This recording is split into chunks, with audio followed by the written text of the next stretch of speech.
Picture an old man's hands trembling as he arranges thousands of pages by candlelight. These aren't just sketches, they're confessions, dreams, failures.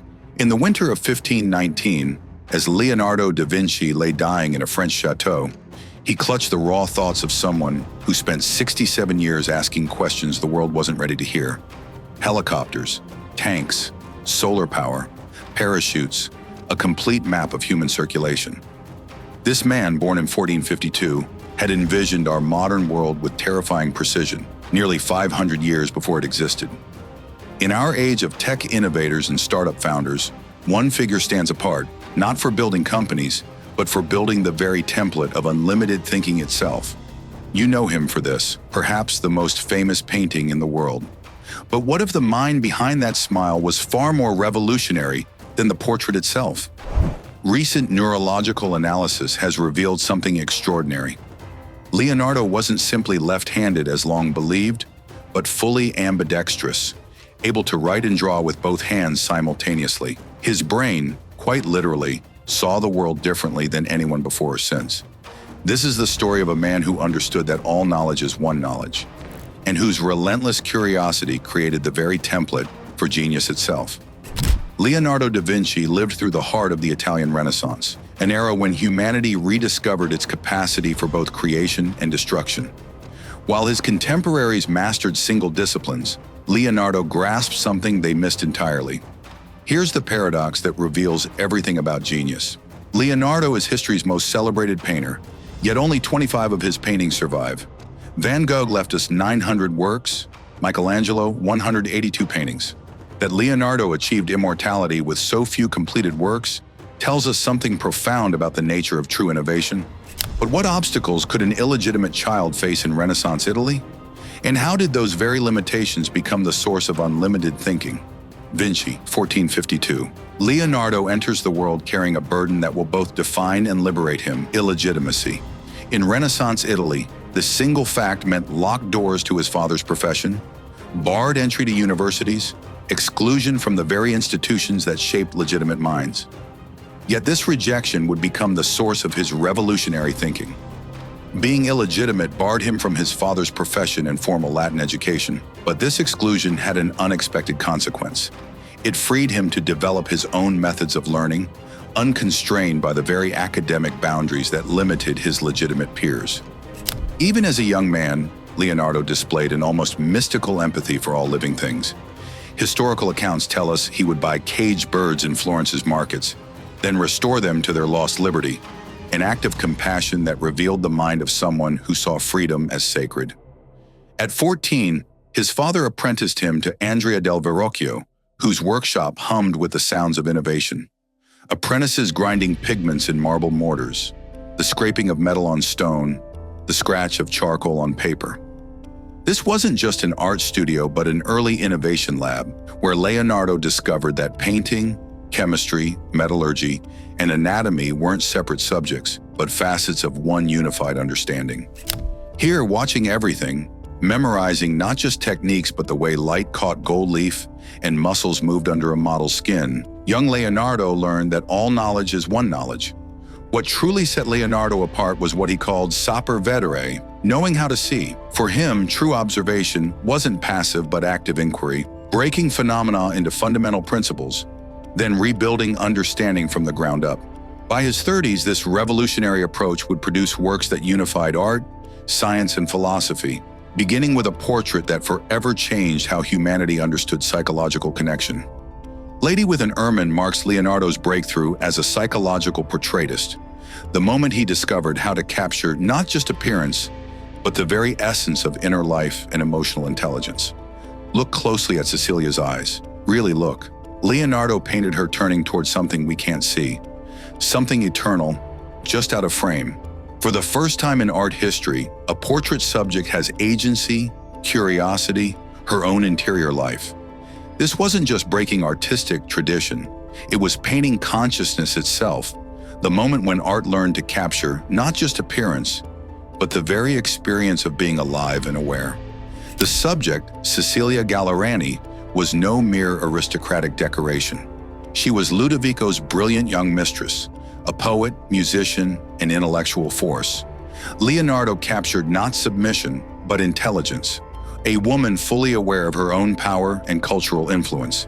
The Ermine operates on multiple symbolic levels: Ludovico's heraldic symbol, ancient emblem of purity, and a clever pun on Cecilia's surname. This wasn't mere decoration but intellectual poetry, showing Leonardo's mind working simultaneously on visual, symbolic, and linguistic levels.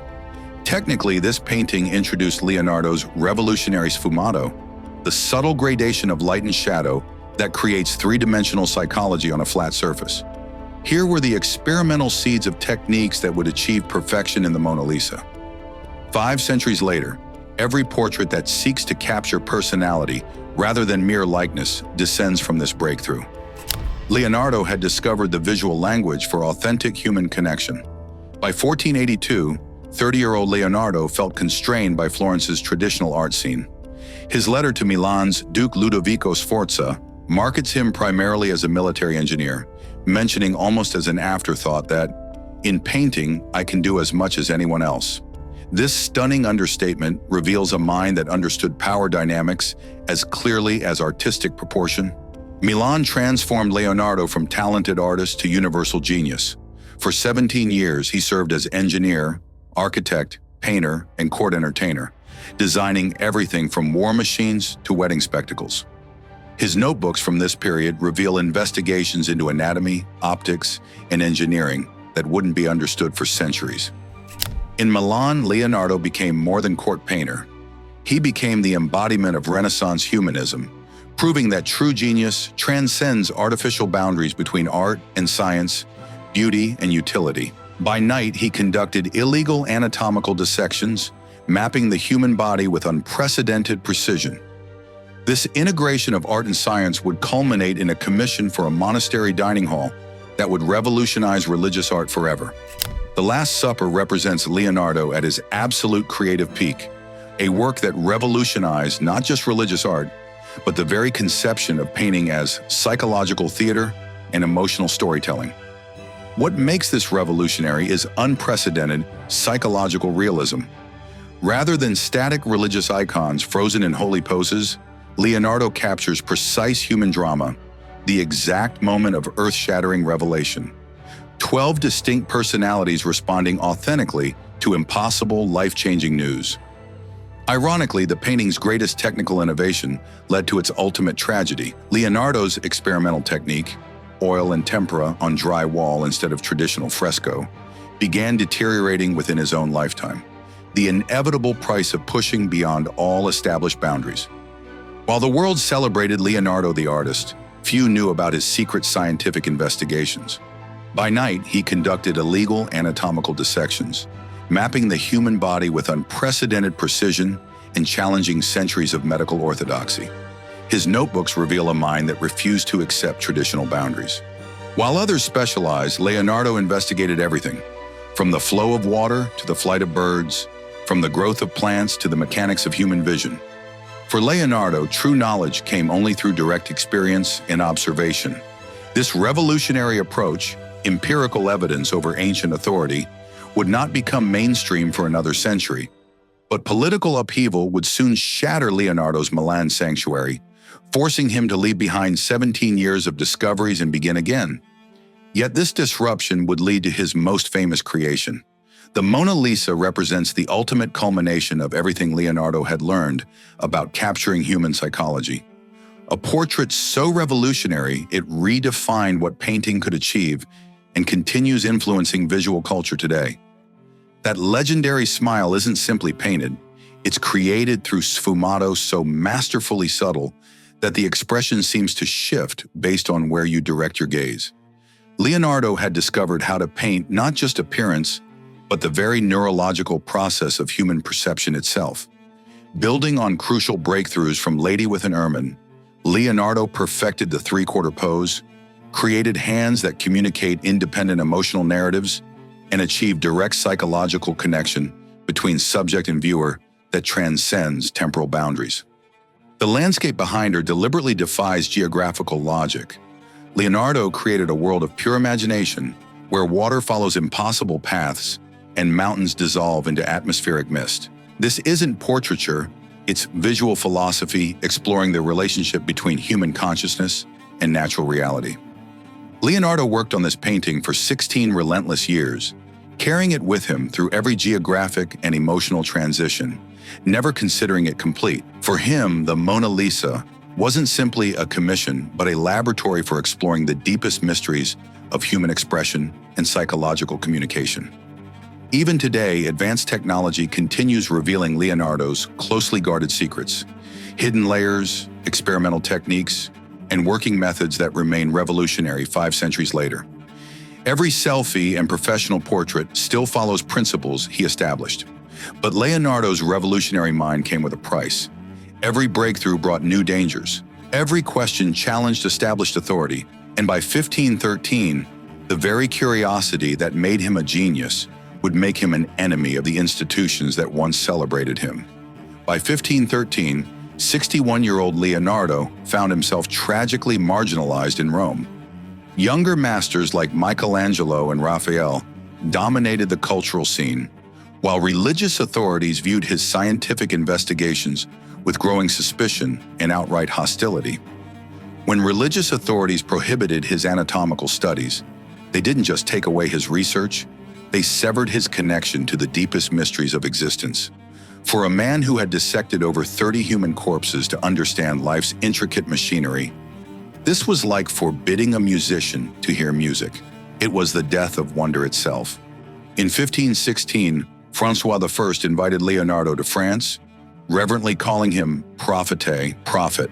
Here was a monarch who understood that true lasting power lay not in conquering territories, but in protecting and nurturing minds capable of imagining entirely new worlds. His urgent, vulnerable self-questioning reveals the paradox of genius. Leonardo's insatiable curiosity meant that completion felt psychologically impossible. The man who could design helicopters and map the human heart felt like a failure, not from lack of achievement, but because he saw so much that needed understanding. His tragedy wasn't leaving things unfinished. It was never knowing that unfinished was exactly what the world needed. Yet even as Leonardo doubted his legacy, those scattered pages and unfinished masterpieces would become humanity's most precious inheritance, proof that some minds transcend their own mortality through the questions they dare to ask. Melzi spent decades organizing Leonardo's notebooks, but after his death, the precious collection scattered across Europe. Many pages were lost forever, ignorance literally destroying irreplaceable human knowledge and creative insights. Even today, Leonardo continues astonishing us with unexpected revelations. In 2017, his Salvator Mundi, long thought lost and once sold for mere £45, became the most expensive painting ever auctioned at $450 million. The work reminds us that Leonardo didn't just paint faces, he captured souls gazing directly into eternity. Today's biomimicry research, STEAM education initiatives, and innovation methodologies are direct descendants of Leonardo's revolutionary conviction that the greatest breakthroughs emerge from creative spaces between rigidly established disciplines. 500 years later, Leonardo speaks to something fundamentally universal in human nature: our shared desire to understand, to create, to see meaningful connections where others see only chaos. In our age of narrow specialization, his boundless curiosity reminds us that our greatest potential lies not in knowing more about less, but in courageously seeing how everything connects. But Leonardo's most enduring lesson for our time: genius isn't about having all the answers, but about asking questions so profound they keep resonating long after you're gone. He died thinking he had done nothing, yet we remember him as the man who gave us everything. What questions are you afraid to ask? Share this with someone who needs permission to think differently. Subscribe for more stories of minds that dared to see what others couldn't, and comment below your favorite painting and why.